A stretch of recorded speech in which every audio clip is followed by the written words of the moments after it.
faux nom, il change de lieu toutes les semaines, c'est incroyable. Il risque des descentes de police. Pardon, un peu la même vie que dans tous ces... Oui, la même vie pour les chrétiens. Exactement, c'est quand même très... Et je pense notamment aux chrétiens de Kabylie, c'est quand même assez similaire, il y a des choses extrêmement proches.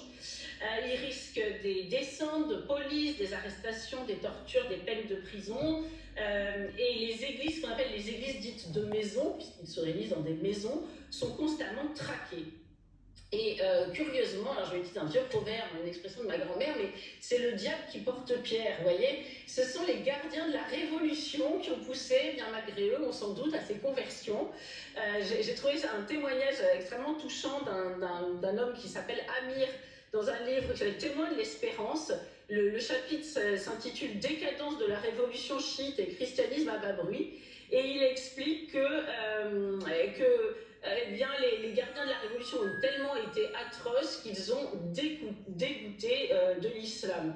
Alors il explique aussi que sa nation, je trouve ça très intéressant, qui a une histoire plurimillénaire, c'est une population réputée très éduquée, garde un fond théiste, enfin un fond mystique.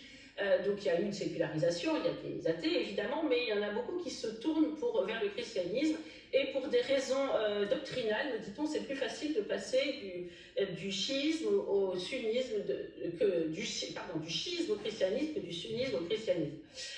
Il faut quand même savoir qu'avant même d'être inquiétés par la police religieuse, mais vous avez raison de le dire, Christine, c'est toujours la même affaire, ils sont d'abord inquiétés par leur famille.